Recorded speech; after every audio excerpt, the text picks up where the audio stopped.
When it comes to living life, there's a lot to overthink, but I don't ever have to overthink my water. I've been drinking Smart Water for years and truly love its pure, crisp taste. It's vapor distilled through a process inspired by clouds. I love chic branding, and Smart Water's sleek bottle shape makes it the perfect accessory for any day bag, workout tote, or backpack. Smart Water is the smart way to hydrate no matter what you have going on in your life. Life is full of choices. Smart Water is a simple one. Visit drinksmartwater.com to learn more. Hear that? Yeah, that's the sound of you relaxing, because now you're managing diabetes with the Freestyle Libre 3 system. You get to know your glucose levels and where it's headed. Manage your diabetes with more confidence with the Freestyle Libre 3 system. Ready to learn more about the #1 prescribed CGM in the U.S.? Visit freestylelibre.us to learn more. Based on retail sales data for patients' last filled prescription by manufacturer. Refer to the FLAIR NL4 study published in BMJ Open Diabetes Research and Care 2019. Safety info found at freestylelibre.us. I'm Carissa Thompson from Calm Down with Aaron and Carissa. Aaron, you know I love me an Airbnb. One time, in fact, I rented a house right on the beach because I had looked at hotel rates for the hotel right on the beach, and it was astronomical. I got the whole house for the weekend to celebrate my birthday. It was amazing.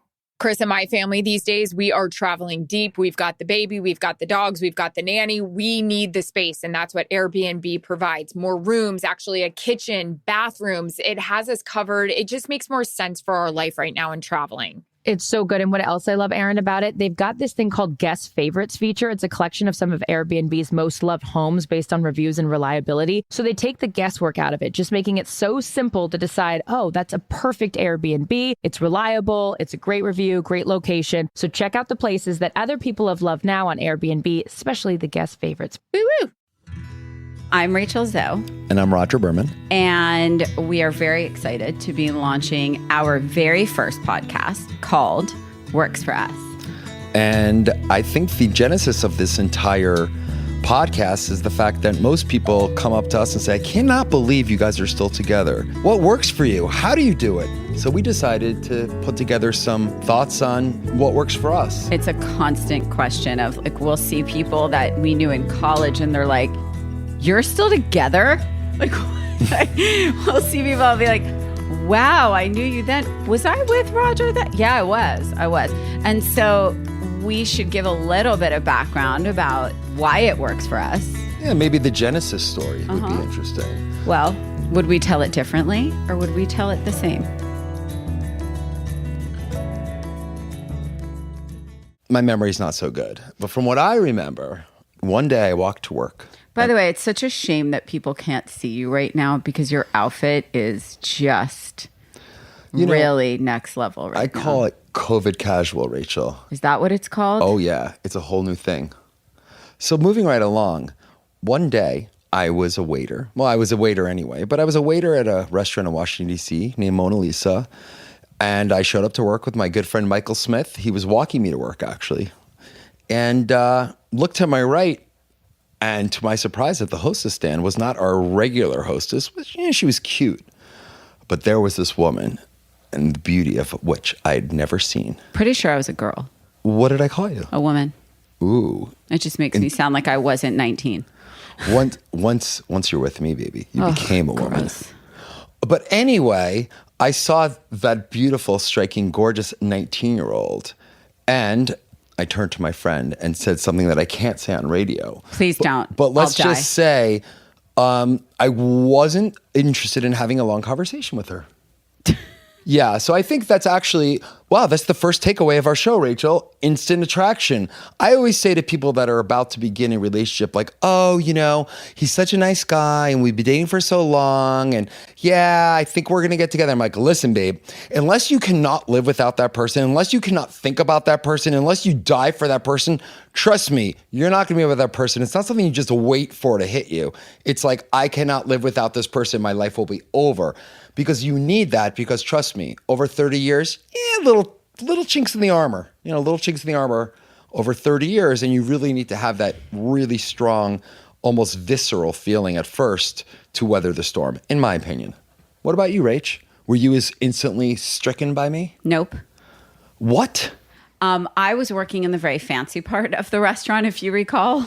and you were working in the casual part. And so Yep. I remember. Other side of the tracks. And I remember seeing you after work and you were hanging out with a group of people. And I was like, he's cute. He's cute. He's definitely cute. Because you're much more handsome now than you were then. But you were cute. You looked like you were 15. In hindsight, when I look at pictures, you actually don't even seem that you were college age. It's bizarre, actually. Jailbait. You were 22 and I was 19. You were in grad school and I was in undergrad at George Washington University. So this was all in Washington, D.C., the scene of quite a lot. Go Colonials, for all of you who care. What are Colonials? Sweetie, that was our school name. Rachel wasn't so into the school spirit part of the program. I didn't go to school for sports. I went to school because it was in a city that I was excited about, and it was a school that seemed really fun and ended up being an amazing school. And we were there for the Clinton inauguration, which was awesome. But anyway, going back to, so I saw you and I remember thinking you were really cute. And I had just gotten out of a relationship the day before I started that job and said I was going to be single for at least 2 years and find myself, figure out who I was. Be single. And instead, you found yourself inside of me. I wanted to be alone. I didn't want to be dependent on anybody. I wanted to not be in a relationship, because I had gone from relationship to relationship to relationship. And I said, this is it. I'm going to be on my own. Funny you should say that, because I was actually in a relationship during this time where I met my future wife. And as it turns out, she was also a waitress. Can I mute you? I wasn't done. She was also a waitress at this. Mute. So anyway, long story short is I ended up meeting him. I ended up leaving to go home to see my family. We became friends and I came back. And the way I remember it, I went to the harbor where the restaurant was to go visit you when I got back from being with my family. And I saw you across the harbor and we went running for each other, like in a way that you see in like Hallmark commercials, like running through a field. Around. And I jumped into his arms and he hugged me and spun me around for like what felt like 15 minutes, but was probably 30 seconds. And I remember going, it's not really how friends greet each other, is it? And shortly thereafter, our friend said, let's all go out. Let's all meet for drinks. We went to meet for drinks. Nobody showed up. And the bartender said to us, you guys make a great couple. And we both looked at the bartender. We're like, we're not a couple. We're not a couple. We're not a couple. We're just friends. We're just meeting friends. Lo and behold, nobody showed up. We closed the bar. We stayed up the entire night on the floor of your gross apartment and drank really cheap wine from 7-Eleven. I went to 7-Eleven and bought a jug of very inexpensive wine. Jug wine, as you Jug wine. It was it. a jug, not a bottle. We drank the whole thing. We stayed up all night talking on the floor. And you dropped me off the next day. No, we had breakfast first. Did we eat? Yeah, we went to the French place, had breakfast. Pierre de Cochon? No, it was down the, whatever. I don't remember. Anyway, the name. so we had breakfast that morning after we stayed up all night.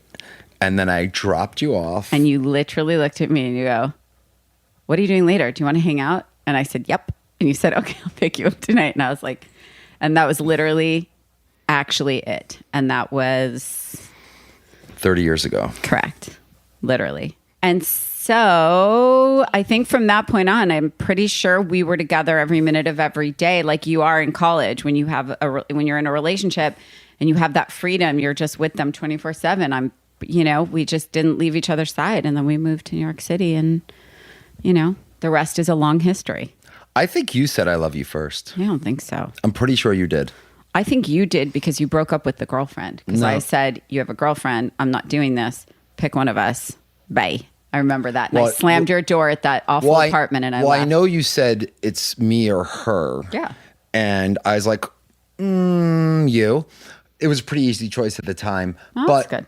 But I vaguely remember you saying it. It's not important, but I'm pretty sure that you said it first. And Didn't we establish you don't have a good memory, right?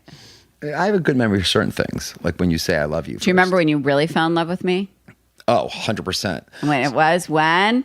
Oh, so as the story goes, so Rachel and I were dating, and obviously there was some lust involved there because, as I said, she was quite beautiful. She still is. And Good save. And at the time, I am crafty, 30 years. So at the time, I was again a waiter, but in a different restaurant at the point. This was now we had a My relation. parents said you were in the food service industry. Yes. Yeah, her parents I just got my MBA and I was a waiter, so didn't really fit with the plan. But so I was a waiter again at a different restaurant, and after my shift, my lovely young new girlfriend would, even if it was 2 a.m. or whenever it was, she would shower, put makeup on, blow dry her hair just to come and pick me up at work, get fully dressed so that she would look good for me. God bless her. But this was actually a shift that I had during the day. And we were in Georgetown where I worked, and we walked out of the restaurant and I ran into a couple of friends of mine and started talking to them. And Rachel said, "Hey, do you want me to pull up the car?" And I said to her, I'm like, "Oh, that's so nice, but it's a stick shift." And she turned to me, and I'll never forget the look in her eyes. And she goes, "I drive stick." And I was like, "Oh my God, I love you." And the next thing I know, she pulls up in my slamming 300ZX T-top with a top down, driving that stick. And that was it for me. I was like, wow, she's hot and she drives stick.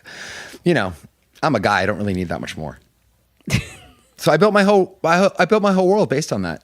I think I was just happy. To be honest, I don't think there was like an actual moment. It was actually that for the first time in my life, I had gone out with a lot of good looking guys that just were really not great boyfriends and not necessarily great people.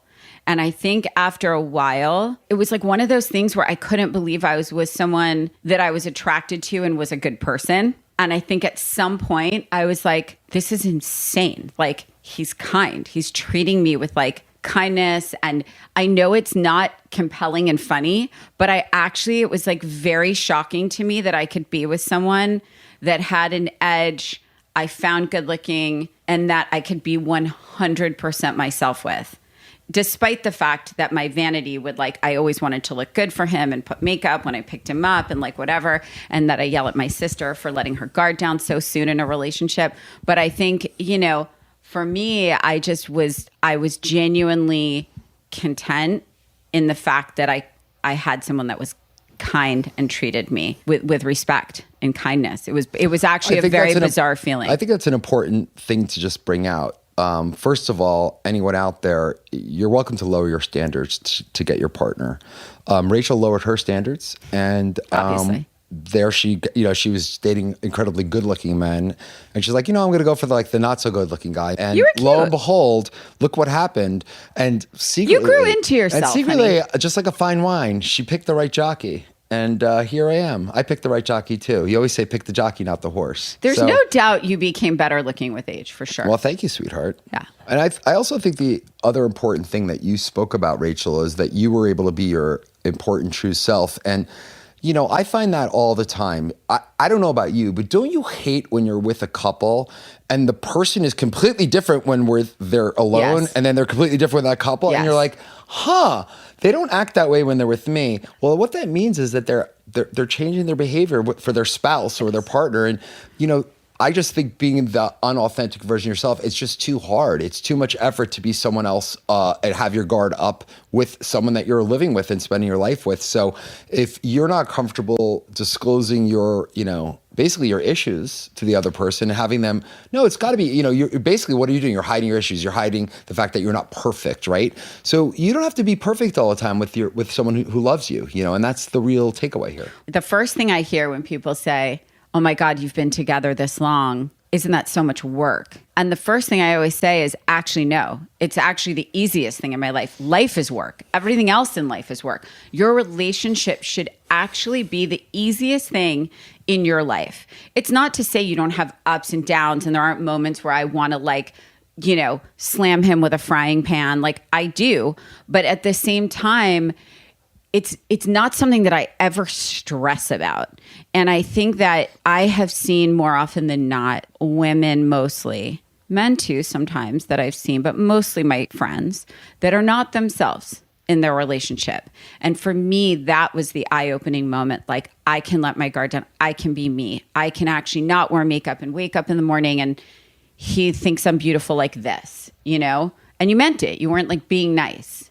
And that's the thing. Like it doesn't matter how I feel about myself. This is how he feels. And I thought that was hugely important. And I think for people listening, I think that's a huge thing that I hear all the time. And what is very alarming to me is when I hear my older friends who've been with their husbands for many years, not just newly in a relationship.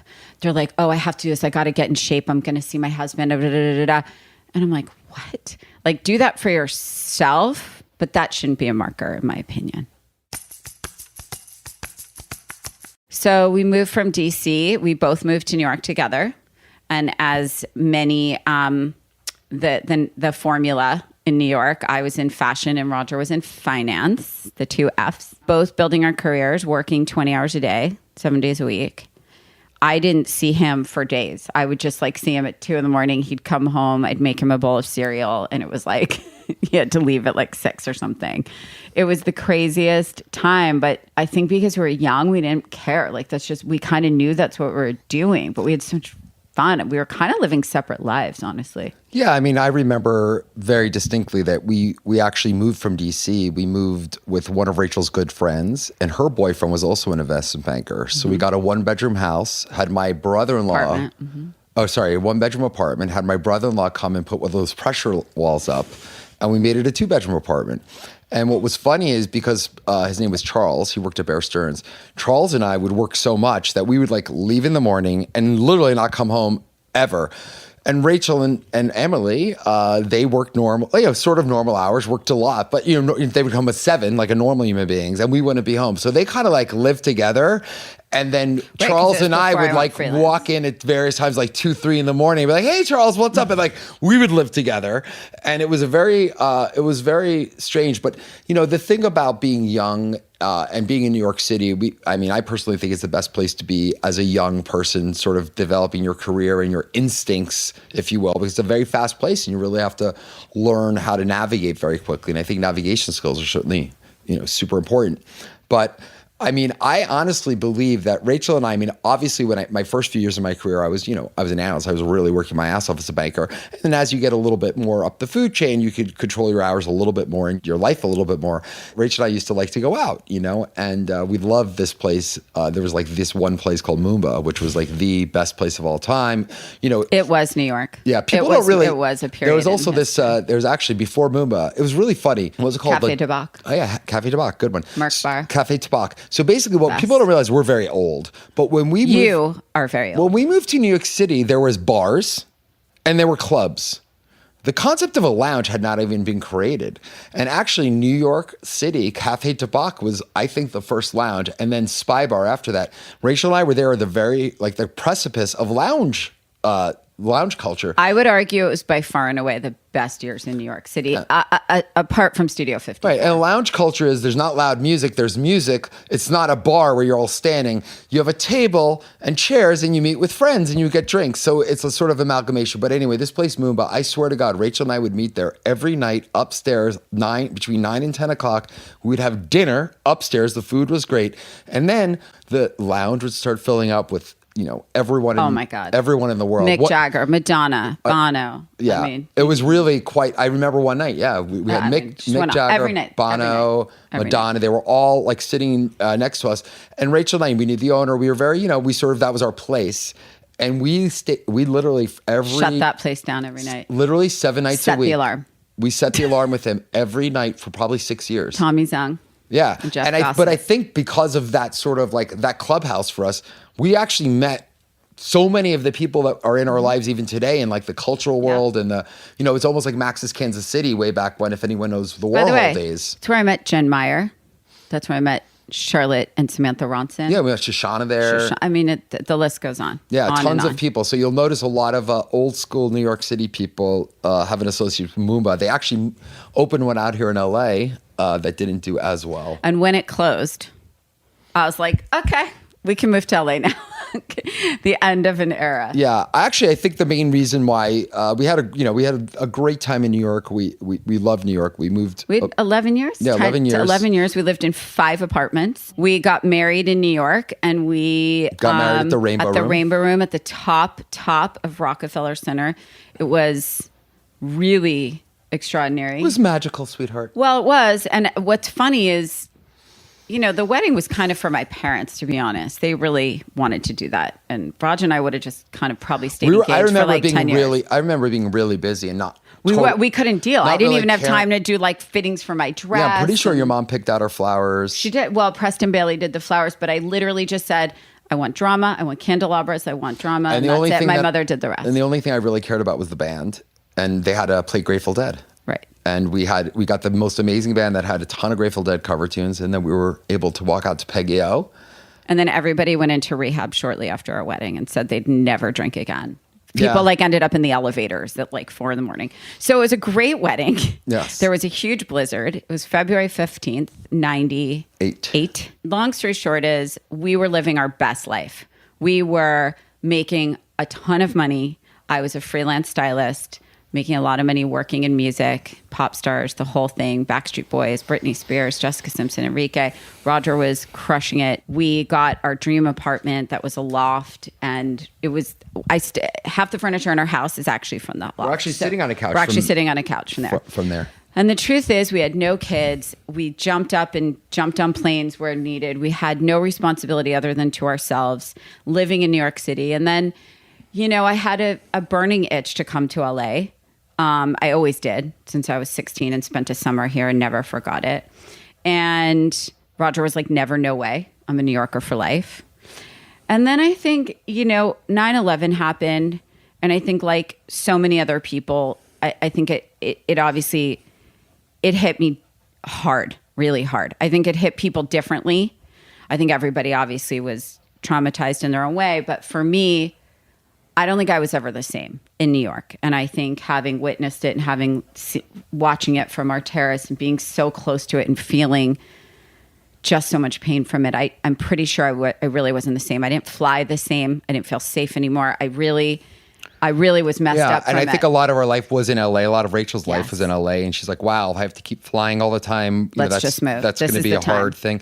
I think it was a culmination of two things. I think 9/11 really was the icing on the cake. It was the but I think what was leading up to that, if I remember correctly, and I want to say it was Giuliani at the time, but I remember sort of the Disneylandness of New York City. I mean, New York City became super corporate, if I remember correctly.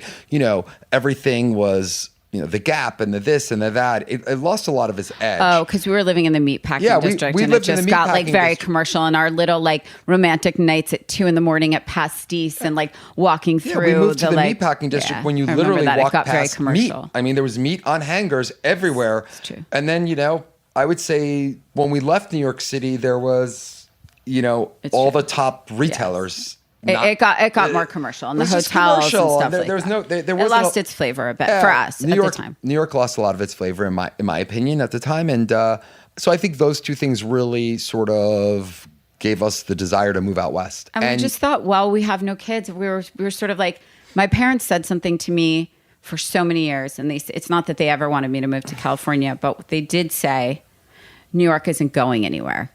And so I knew... It's sometimes someone has to say something so obvious for you to sort of, just change your mind about it. And I thought, okay, we have no children. We have our careers. We have each other. That's all we're answering to. So, let's do this now. And also at the time I just sold my company at the time, and we had the opportunity that we could move, if you remember. So it was sort of a transitional event for my work. I'd left banking, and I'd started a company with a partner of mine, and we just sold it. So we had a little bit of money and sort of not a lot of responsibilities. And we're like, okay, it's time to move west. And then we came out here, and I thought he would come for a week and turn right back around and go back to New York and be like, you've lost your mind. I'm such a New Yorker, and this is insane. And he came, and I swear on my life, he was here for a week. And he was getting up at 7. He was doing yoga and drinking green juice, and he was done. That was it. I fell in love with LA. He literally was like, that's it. I'm not going back. And the rest is history. We've been here 19 years. So we fell in love with California. And I don't know, it's weird. I feel like I've always lived here. Well, I think it's also the lifestyle and the people. And, people always make fun of the people here. But ultimately, I think the people are a lot more open. They're open to ideas, and they're a lot more accepting. And I frankly don't need a ton of pomp and circumstance. I'm a little bit more casual, I think. So it works well for us. I think with us, it's Obviously we're entrepreneurs, but I think when you have someone that you love and you have someone that is by your side and that part of your world is sort of solid, it gives you the opportunity to take risks in other ways. And, Rach and I had moved to LA and she was, getting a name for herself. And, I remember distinctly when we were thinking about doing this reality show, and by the way, reality shows at that time were not very established. The only one that really was on was Real World and Newlyweds.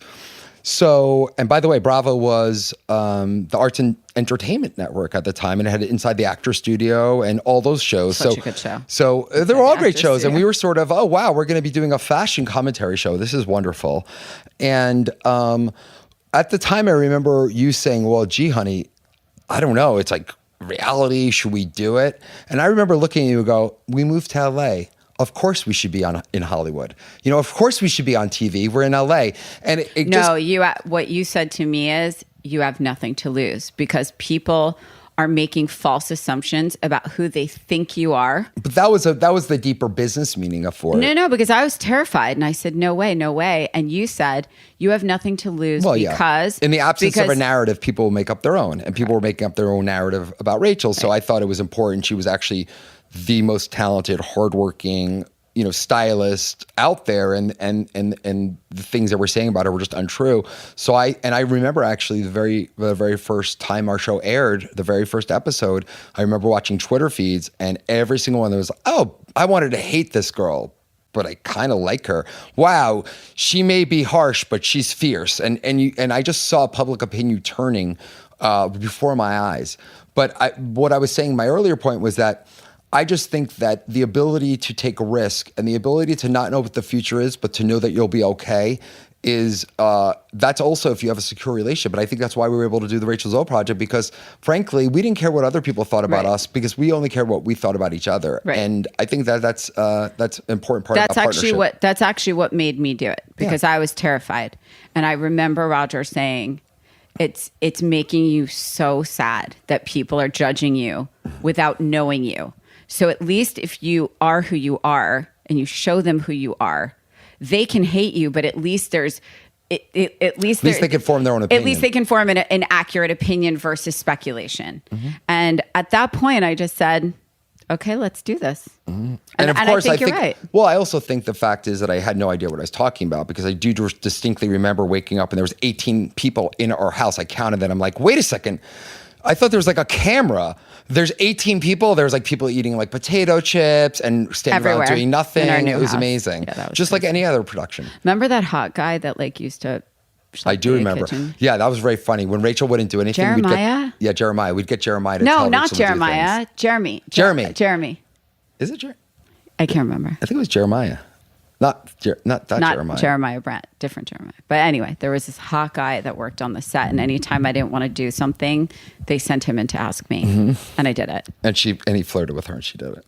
Listen, I was okay with that. A cute boy will really go a long way sometimes. But anyway, from my perspective, anything that I was doing in my business, like obviously any financial part of it, any real big decisions, we sat and talked about everything. Like, should I do this? What do you think? Everything kind of real beyond my styling decisions. We made those decisions as a couple, because that's what you do, right? But I think what was happening was my business was growing, and it started to just be more than I could handle while still actually doing the job.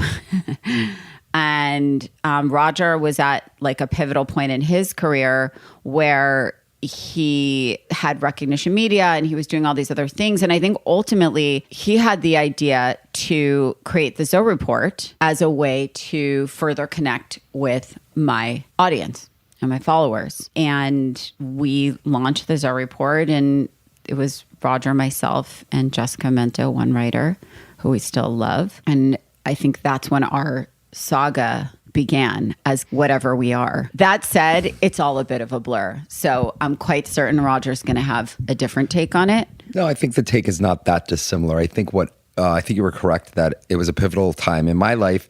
What happened is the financial recession had happened. God, I don't know if anybody's 2008, right? Yeah, if anyone's bored by that. It was 2008, 2009.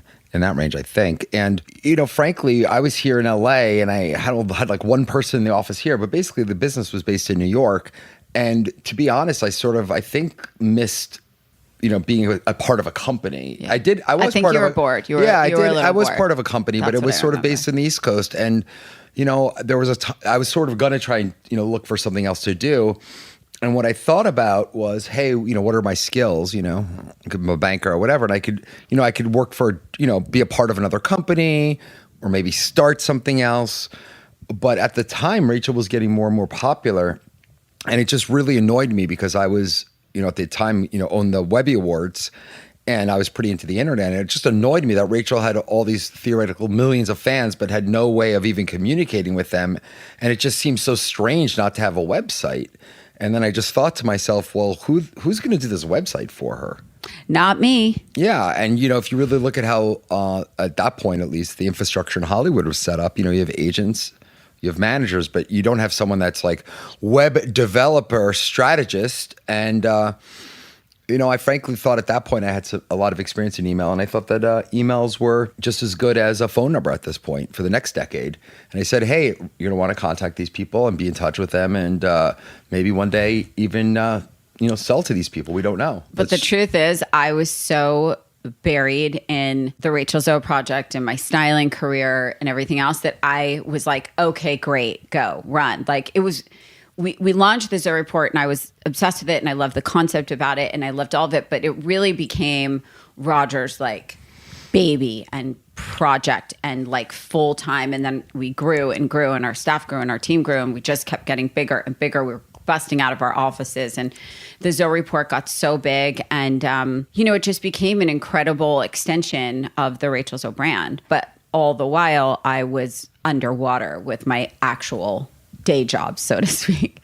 So I think for me, I'm very untrusting. You hear a lot of things about partners that have catastrophes and it's a age-old tale in business. But I think for me, there was going from only working for myself, then partnering with my husband was sort of like, okay, well, no learning curve. The trust is there and we have the same intention and our agenda is the same, to be successful and grow this incredible brand and company. And, the dream obviously is that we leave it to our kids someday and blah, blah, blah. So yeah, but I distinctly remember thinking to myself, well, if I joined someone else's company, I might, have a few points. But under California law, I own 50% of this brand. So let's make it a brand. I have always had a very clear idea of where I sit in our business and where my strengths are and absolutely know where my weaknesses are. I'm very clear on Rodger's strengths and his weaknesses. He may not be as clear on his weaknesses. Why don't you tell me, Rachel? No, I'm not going to do that. That said, I'm sure our listeners would love to hear all of my weaknesses. That said, there are absolutely exceptions to that rule. I would say I know business really well based on instinct, based on a feeling for something. I can make a decision. I can see something exciting when it's going to happen. And I go based on what feels right and what looks right. And then does a business make sense? Does this path make sense? Right? I don't have that kind of background. I don't have the finance background at all. And I would never pretend to. And I think there are those moments over the years where he crosses to my side, I cross to his side. For sure. And I think actually Rachel's gotten much more involved in sort of quote unquote my side of the business because I think it's interesting. Yeah, it is interesting. And I think what people don't realize is, business is creative, right? Yes. If you just think you're going to create pretty things and try and sell them, well, you're going to fail. So I think all sort of creative endeavors, that have commerce attached to them have a good mix of art and commerce. And I think the most successful ones get it right, that mix. I would agree. I think, first of all, I think you're underselling yourself. I think you are a very good business person. I think that your strengths just come out in different ways. And I think that actually the more you lean into them and the more that you are confident in them, I think the better you'll be, actually. I'll be on Shark Tank, honey. I really just want to be on Shark Tank. The best thing about working for myself, well, bear in mind that I've literally worked for myself since I was 25 years old. I've been on my own. I have not had a boss since I was 25. I've had one boss in my entire life. And I think with that, there are a lot of wonderful things and there are a lot of really challenging things about that. That said, I wouldn't trade it for anything. And I would say the best part of that has always been that I govern my own life in every way. If I want to be and have always been a workaholic, I can be. And I would say that working with Rodger and us creating our life path together, it's funny, you see a lot of doctors that marry doctors and you see lawyers that marry lawyers. And it's funny because they get the insanity of each other. They get the life that they have to live. And actors marry producers. You know, you see Hollywood marry Hollywood. And I think in our case, the fact that we do this together and there's no learning curve and there's no like trying to explain my day at the end of an exhausting day and vice versa, I think that's the greatest thing. We can also travel as a family. We don't have to separate and be apart all the time. We make those decisions together. So I would say that those are the pros for me, is that we can roll together always. The worst thing about it is probably that we're always together. No, just kidding. I would say the worst thing. 1,000%. No, but I was going to say the worst thing about it to me is that there is no fall person. The one thing that I would say, the only negative that I would say since I've worked for myself long before I had children, there is no one you answer to. And there is no one to cover for you when you are sick, when you are tired. No one can show up on my behalf. It's my name on the door. And there's just, I remember styling and I remember I would show up on set with the flu because if I didn't get paid, there wasn't, you can't not show up. That for me, I would say has been the biggest challenge at times over the years. And there were no day offs. And by the way, there still are no day offs. But I think we're always on. But I think if I could make a point, I think the main reason for trying to create the Rachel Zoe brand is it's impossible for you to continue at that pace and being the person. I think it's very hard, and I see a lot of I think a lot of people are creating brands around their influence, but to just create money by being on a set or doing a service, at some point you can only charge a certain amount per hour, and at some point you can only have a certain amount of hours in the day. So that's why I thought it was very important for us to build brand equity in Rachel Zoe, so that even if you weren't there, the name meant something. And that's was the beginning of the process, of course. And now that's why we're able to have our, your brand on, products, because the name means something more than than the actions you're doing physically, during that hour. And that's the evolution of any brand. But I actually mean in the physical sense of even as a service, as a stylist, like I just mean when you work for yourself and there's nobody covering for you, I think that's an important lesson for people to take away. When you decide to be your own boss, you can't call in sick. Well, listen, if you have to make payroll, you're the one that has to figure out the money to make payroll. There is no one to call and say, hey, can you figure this out for me? You are the beginning and the end. And that is a lot of responsibility. I think one of the really, I'm just going to add to what you're saying. I think, yes, the best part about us working together is the fact that, I find a lot of couples, grow apart. They're working a lot. And if you really think about it, they're spending 1-2 hours a day. And they're too tired to deal with each other. They're too tired to deal with each other. So it's nice. We get sort of like all sorts of moments together. And if we're not in the mood to talk to each other, we just don't. Yeah, I would agree. Like if I'm over you or you just like go on the other side of the house or you leave and it's fine. I agree with all your points, Rachel, about the pros and the cons of owning a business. Obviously, the flexibility of your, control of your destiny and the like. You can't show up one day and be fired, which is a nice feeling. I think one of the literally, which I didn't realize, the best part about it for me is actually the fact that I look back and, we've had literally over the years, hundreds of employees, and it's interesting because you're really providing like a paycheck, and they have husbands and wives, and they go get a lease on a house or buy a home, or and you really. I don't know. I feel a sense of real gratitude with the fact that we are able to, from your brand name, from what we've created, have other people be able to have a livelihood from that. I think that's very fulfilling for me. I also love that we created an extended family and that a lot of the people that have come through our company and are still with us have become an extended family to us, but also to each other. And they have lifelong friendships. Yeah, I think that's amazing when people become best friends through our company. Yes. I think that's wonderful. The only thing I will say is I would say that, and I will leave on this note, I think that I will leave this point, is that I think the best is when it's great, you get to enjoy it with each other. But in the low points, it's terrifying because it's the two of us and it stops at us. So if there's a scary moment, it's scary together and there's no one really to catch if we fall. Yeah. And that's something that I think is important for people to know when they're going all in and they're working together. I think it's a really important point that they look at the biggest pros and also, the cons and the scary parts. It's not the best diversification strategy. No, definitely not. I really stand by let each other be their best, empower each other to do what they do, and don't try and do their job and vice versa. And obviously, like I said earlier, there are exceptions to that rule, but you got to stay in your lane in order to make it work. Honestly. And I would just add, I think one of the be respectful of each other. Yeah, definitely stay in your lane, but I think it's even beyond that, Rach. I think that what I find, especially even married couples, I think there's a fair amount of competition and ego that goes on between spouses. Yes. And I think ultimately, you'll find, at least aside from the wisecrack here and there, for the most part, I will go to my death defending Rachel, defending the brand and defending what we're doing. Yes. And I will, no matter what, never tear you down. I will always, put our brand, put you up there as in a respectful manner.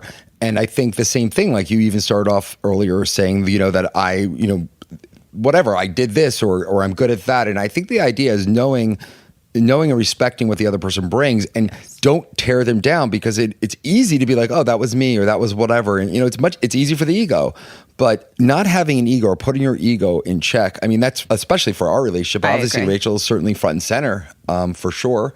I think maybe 20 years now, people are realizing that, I'm sort of here and behind the scenes, which is, it couldn't care less. But the point is you got to really have no ego. It's for the greater good. You know what? I don't care that people don't know who I am, as long as we are good. No, and I would say that he's been that way from the day we met and I started my business. Because even when I was styling, and nobody knew my name, but everyone, like his friends and guys I would meet, they'd be like, how do you just let her go out with such and such celebrity or so-and-so model? He was like, I trust her. If they can get her, they can have her. He did. He said that because it was the best saying of all time. It was. But the truth is A, it worked, right? B, I always say, behind many successful women is a really, really good man that's rooting for them. And my dad always rooted for my mother. My dad always rooted for me and my sister. And the thing is, Rodger has always, always, always rooted for me. He's never competed with me. He's never been jealous. He never wanted anything but success and never did anything but lift me up. And I think that would probably be the number one piece of advice to couples that are starting out: never compete with each other, because that's the beginning of the end, in my opinion. Agreed.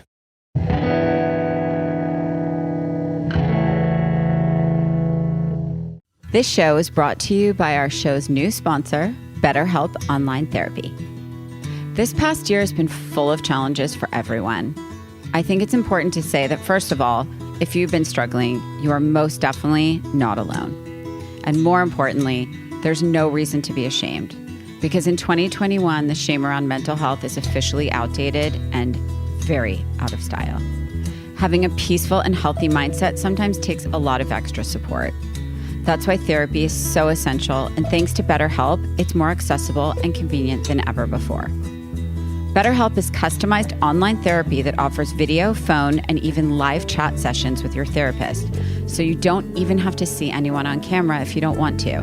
Because let's be real, some days another video meeting is not something you want any part of. And you know what? That's perfectly okay. BetterHelp is much more affordable than in-person therapy, and you can start communicating with your therapist in under 48 hours, which honestly is truly incredible, because it's hard to find an in-person therapist who can fit you into their schedule on such short notice. But the truth is, if you've made the decision to focus on your mental health and actually feel better, you shouldn't have to wait to get the help you deserve. So please join the millions of people who are seeing what therapy is really about. It's always a good time to invest in yourself, because you are your greatest asset. This podcast is sponsored by BetterHelp, and Works For Us listeners get 10% off their first month at betterhelp.com/works. That's BETTERHELP.com/works.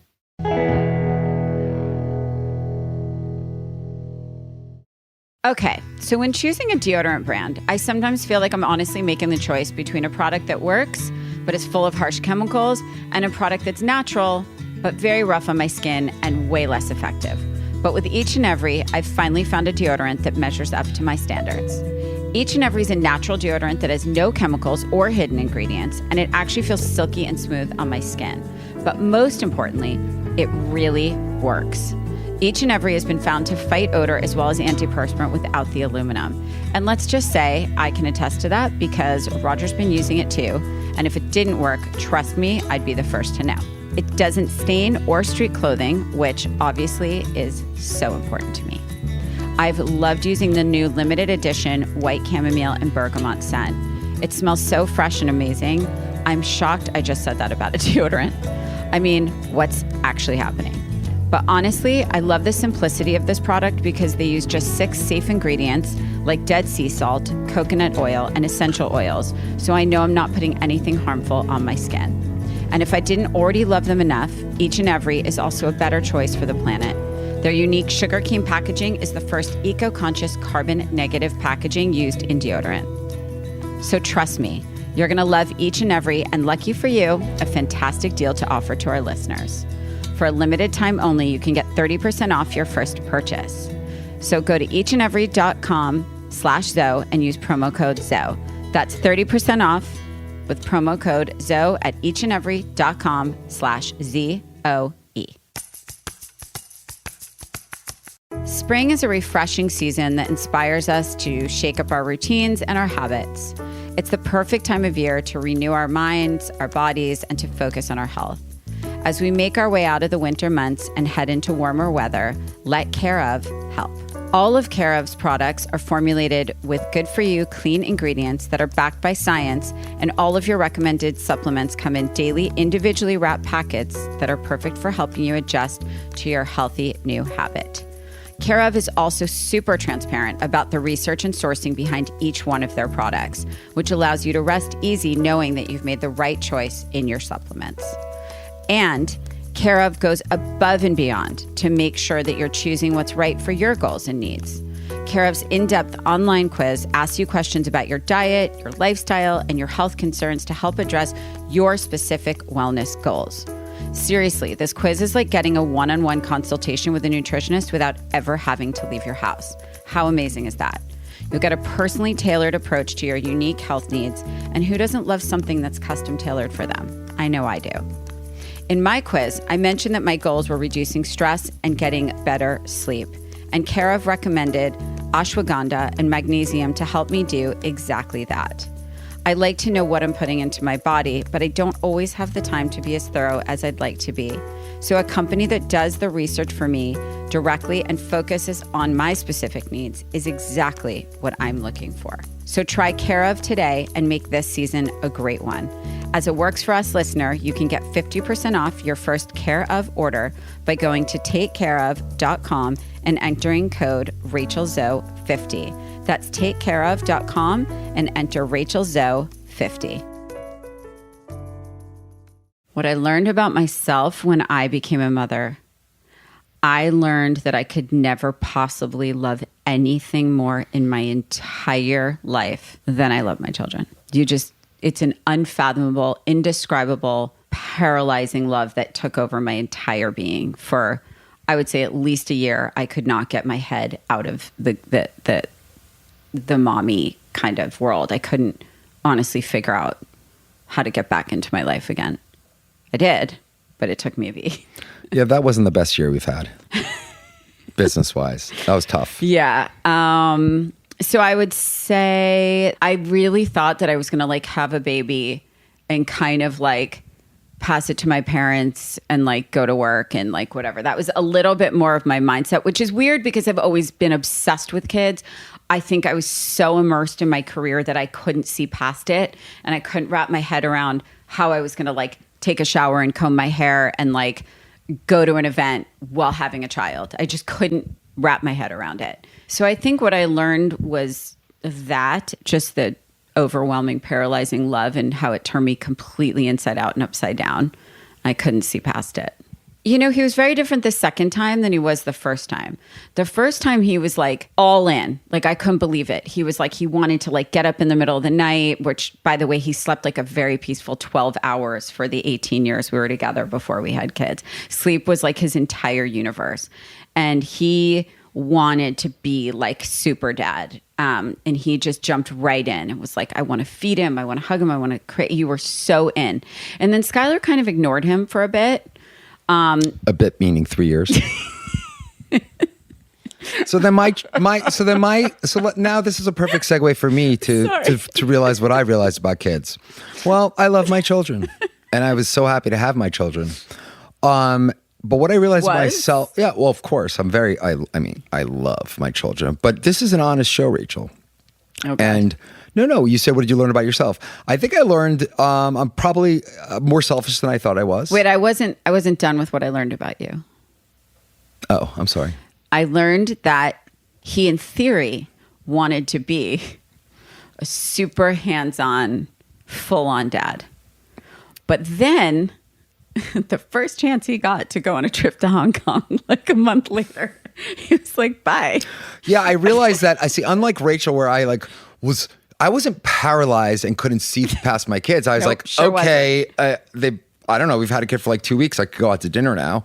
And so I kind of, I don't know, I thought kids were a part of our life, not the entire life. And Rachel kind of thought, or still does, that they are the entire life. So I think Rachel's coming a little bit more to my school, and I'm coming a little more to her school. And I think we're sort of somewhat meeting in the middle. I think so. I don't think I'm coming more to your school. God. Well, I'm just running further away. Okay. I'm just ignoring my family more and more. It works for me. Yeah, definitely.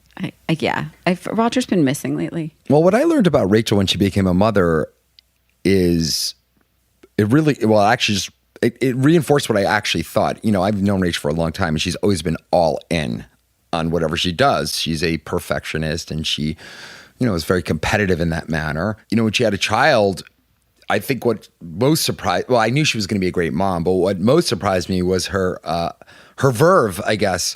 The fact that she really was hell-bent on being the world's best mom, and not in a competition-wise, but just she felt it, that she just needed to be. And what I learned is it's super, super easy to spend 20 years with someone and then be ignored. I learned that everything I've ever done in my life up to that point meant nothing.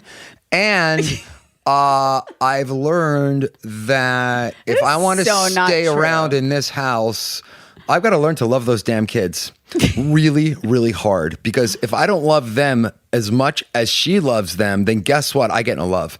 So I love my damn kids. I'm not sure I can argue all of that, actually. I'm not sure. I mean, because if you're not in on the kids, then your wife who's in on the kids is like, well, you're not on the kids. And then I don't really like you anymore. So you're like, okay, well, I'm totally in with the kids. She's like, well, that's better. And then I like you. So you kind of got to be a family man to get the family part of the man. I just think we can't make it easier for the dad to have kids be like an accessory, like the side hustle.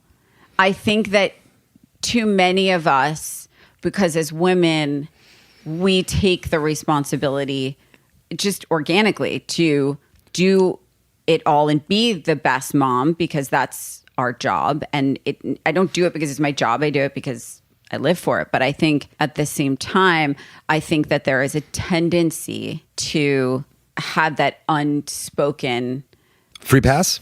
Yes. Where, you have your Sundays and you have your Monday nights and you have your Saturday afternoons. According to my mother, who, when I say I never remember a day without my dad, my mom claims he was traveling so much for business. He was barely home. He never changed a diaper. He never da-da-da. I'm like, what do you mean? He's the most perfect human being.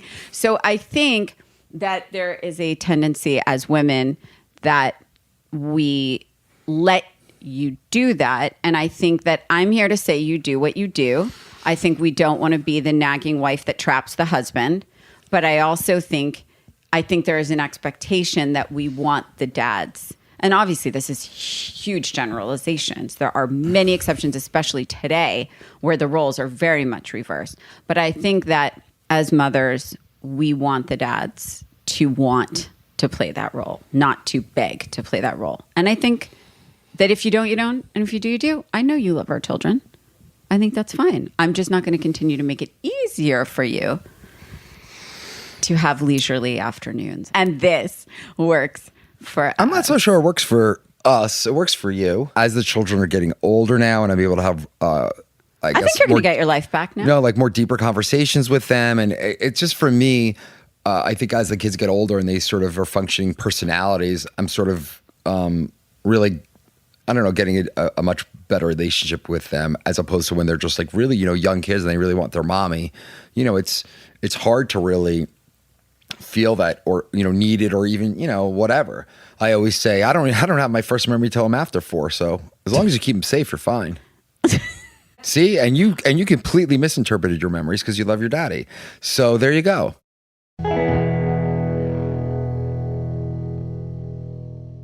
In 20 years, I hope that we have grown our business, that we have a brand that continues to mean more and more to people, and that we are really enjoying our life with our grown kids. I desperately want grandchildren. Yeah, in 20 years, I'm hoping that one of our children has I already a told child. Skylar he's really got to get on this young. He's got to get on the kid thing really young. Meanwhile, I did the polar opposite, but still, as a parent, I just already have kind of put in him, I need to be a grandma at a young age. Oh. Yeah, so I guess in 20 years, we're going to be grandparents and just as boring as ever. I think we'll be just like my parents who are 83 and 78 and go out, not in COVID, but go out 7 nights a week and continue to live a very full, fun life. Yeah, I mean, that's me. I'm always... I cannot sit in the house. We want to experience life and with our children and our families. Yeah, and build something that really means a lot to people and that it stays forever. Give because back. I think, that's my favorite thing to do. What makes this work? Honestly, it's actually very simple. Trust, 1000%. I don't ever wonder where he is because I know. I always know where he is. And honesty. And like I said, patience, a lot of patience and knowing when to walk away. I think what makes our relationship work is, I agree with Rachel that what makes our relationship work is trust, patience. And I think the other real thing that makes us work is I think we've both accepted the fact that you're not necessarily going to change the other one. And you really can't go to the final world war on every single thing that might bother you about the other person. You just have to understand and live that that's part of what makes them that person and try and look at it as something that creates them as opposed to something that annoys you about them. And you could sort of live with it. Acceptance. Yeah, acceptance. There's acceptance. I think there's acceptance after being together for so long that there are things that are unchangeable and you choose to accept them or you don't. And you change the things you can't accept or try to. And I think there's compromise, but overall, it's a trust. Yeah, and I also think we have time on our side because ultimately I'm just too damn tired to care. So eventually you just kind of love the one you're with.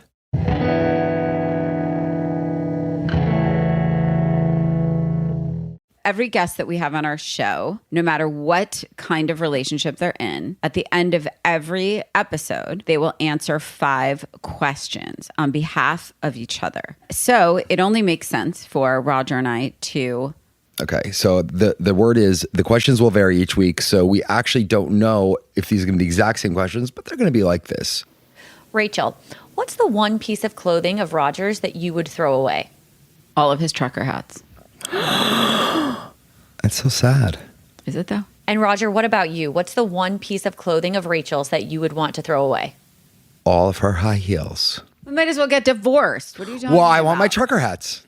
You have the most gorgeous head of hair of any man who is 52. And I have not seen a hair on your head since before COVID. So that full of head of hair, does that do anything for you? I don't know. I haven't seen it. Oh. Who has the most exes? Me. Definitely me. Definitely Rachel. Definitely me. No debate there. What's Rodger's go-to karaoke song? Both of us have a really, really, really large fear of karaoke. Neither of us karaoke. I don't have a fear of karaoke. Oh, I do. It's my life fear. I just assumed you did because I've never seen you karaoke. Because you never karaoke, so you've never seen me karaoke. Oh, that's true. Okay. So I would say probably for him, if it weren't a Grateful Dead song, it would be the Doors, like Love Street, because he loves to sing that and he like dreams to be Jim Morrison. I think that would be a good one. That or like U2, little Bono. Don't even try that. I want to run. Don't. Oh my God, I stop, want to stop. hide. Why are you I doing want that to Bono? tear That's like down rude. the walls that hold us inside. Honestly, he's pretty good. No, he isn't. I want He's tone to deaf. seek shelter for the poison rain Oh God. where the streets have none. Anyway, Okay, if Rachel wasn't afraid to sing karaoke, what song do you think she would sing? Like, what song's in your heart, Rachel Zoe? she would be singing Fleetwood Mac all day long. She'd be More specifically. Stevie Nicks. Yes. She'd be singing. Wedding. Are you okay? No. Don't you I mean, dare. you try and hit that note. Don't you do it. No, that's why I don't karaoke, friend. Wasting away all alone. No, my God. no. You know what I'm talking about. No, I think that was even not Stevie Nicks. However, I would say, do you remember when Kate karaoke'd Stevie Nicks? And she was extraordinary. Amazing. So that's why I don't karaoke. Because right when I think I'm drunk enough to get the nerve to do it, someone like Kate Hudson gets up and like sings Stevie Nicks. What is Rodger's biggest fear? Snakes. Like a snake literally crawling up his body. Oh, that's very fearful. And our boys couldn't be more obsessed with snakes. What's Rachel's biggest fear? Everything. No, it's so easy. So easy. Rachel's biggest fear. So easy. So easy? I have so many of them. I mean, where do we begin? But fear of having no water would probably be one of them. What did you say? Having no water? Yes. No, how about actually being in water, like falling off a boat? Like that would be world's greatest fear. Yeah. Well, Like that's actually a fear. Like I have nightmares. well, why do about we? that Well, let's underwater. not. What about being in a plane? What Yeah. about Yeah. being in a But I crowded do area? that. What about? Wait a second. I have Wait a fears. second. I think Rachel's phobic. This was not an opportunity for you to, Oh, to go. I'm sorry, Mary. So I would say Rachel has many fears, but her top fears would be fear of water, fear of heights, fear of crowds, fear of loud noise, and Let's leave it at that. Yeah, let's Those leave it are at that. some good ones. Hey, Rach, could I do something on our very first episode? I'm not sure. I'm scared. Well, I like writing, right? No. Oh, you don't know that about 30 years. that you don't like think I've ever- writing? well, I like to speak sometimes. If Well, I there's know an you like event. to speak. Well, I mean, and sometimes I like to put my thoughts into words. no, I do. And actually, I will say this: there's no one that writes cards better than you. And what about poems? You're good at poems. You're Okay. really good at poems, actually. When you care enough to write one. Well, I think on this momentous occasion, which is our new podcast, I put down a few words and I wrote myself a poem. I wrote us a poem. It's sort of like maybe it's our theme poem. Oh, God. Although you haven't heard it yet, so you're probably going to hate it. So if you like it, maybe it'll be our theme poem and we could post it somewhere. Oh, no. Not that anyone cares. It's very short for you guys don't have to listen Why are to it you much. wearing a sleeveless shirt? Because I have such huge guns. Obviously, well, not so obviously, but the name of this poem is It Works for Us. Also, the name of this podcast. I know, I'm amazing. Here we are again, taking the plunge. We've been here before. Those days were fun. We're a little bit older with some wisdom to share, along with some guests who will come on our air. We'll try and help out as best as we can. Giving advice is part of the plan. Partners, lovers, workers, we'll cover them all and try and give some advice so you make the right call. No, we aren't real doctors. We can't prescribe drugs. But an ad here or there, we're happy to plug. We'll hope for the best and prepare for the worst. Nothing worth having doesn't start with the first. What I do know for certain is we have each other's trust. We'll each do our part. It works for us. So I thought that was kind of a cool little ditty. I'm exhausted. That was the most exhausting hour of the last year. I actually don't remember the last time we sat still next to each other and talked for that long. I don't think you remember because I don't think it's ever happened. Because I'm actually pretty sure you've never sat still for that long and had a single conversation with anybody. Are you proud of me? I'm not sure yet. Can you be? I'm not sure yet. Do I get a reward? I'm not sure yet. What was your favorite part? My favorite part is talking to you, my love. Having undivided attention, looking and staring into your eyes, and just wondering, wow, I'm so fulfilled. I don't like your attitude. What's wrong with my attitude? I love you. I'm over you. Let's move on. What? You're being the mean one now. No, because I have really good reason to believe you're being really sarcastic and obnoxious right now. So let's just move on. All right, let's go to the next subject. Ready? Well, that was good for me. Was it good for you? No. What do you mean, no? No, it wasn't. I thought it was amazing. I think we have very different interpretations of our story.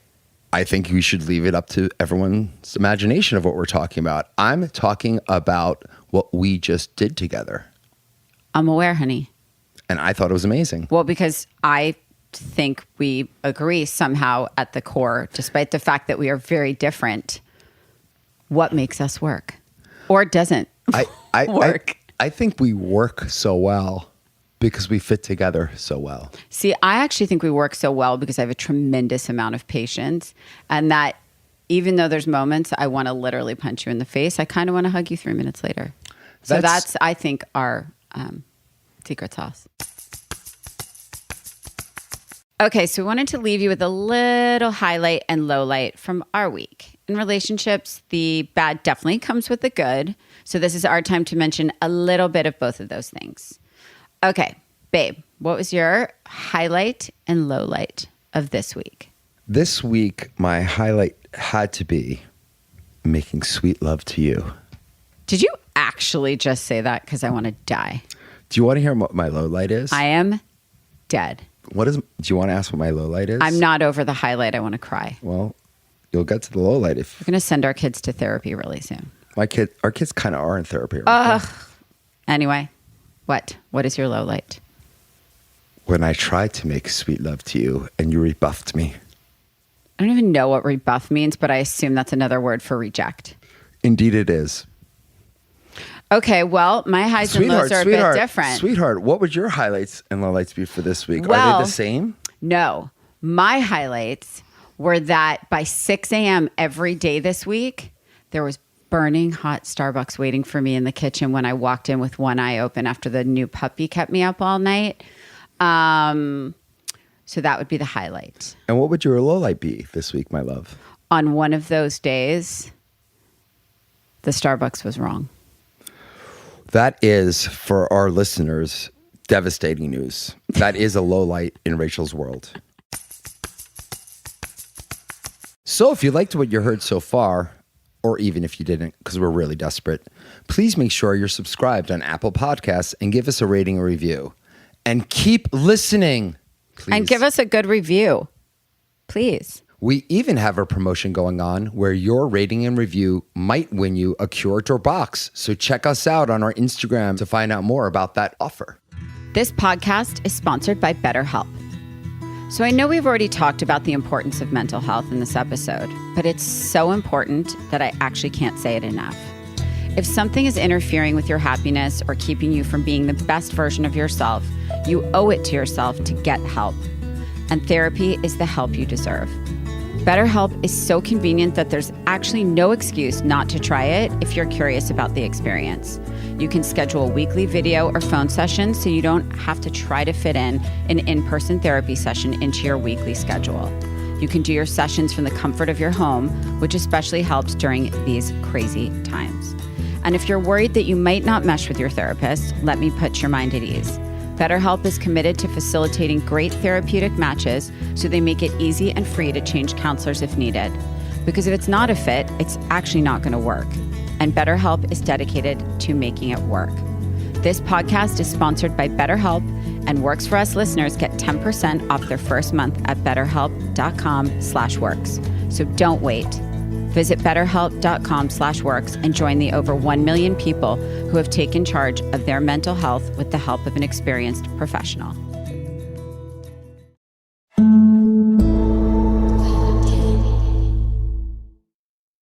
This is Dr. Laurie Santos from the Happiness Lab. Many people have questions about how to improve levels of happiness. Living a healthy lifestyle is one sure way of increasing happiness. And a good place to start is with your oral health. Just a few small changes to your oral care routine, such as changing your toothpaste to Colgate Total, can lead to beneficial changes in your oral health. Colgate Total helps stop oral health problems like gingivitis and cavities before they start, because preventing oral health problems is a lot easier than treating them. Be dentist ready and get Colgate Total at shop.colgate.com/total. Odoo is business management made so simple, a kid could explain it. Sometimes business software can't talk to other programs. But Odoo, funny word, has every program from CRM to HR to accounting in one platform. It should cost a lot, but it doesn't. So you should use Odoo because they save you money. Odoo makes a lot of sense, but doesn't cost a lot of sense. Sign up now at odoo.com. That's ODOO.com. Good job. Thanks. There are some things that are too good to keep a secret. Like how your Amex Platinum card helps you have the perfect trip. I'd like to check into the Centurion Lounge. Or how it seems like you always get those hard-to-snag tables. Ooh, yum. And how you get the most out of select can't-miss events. With access to the Centurion Lounge, Resi Priority Notify, and Amex card member benefits at select events, you'll have to share. That's the powerful backing of American Express. Terms apply. Learn more at americanexpress.com/withAmex.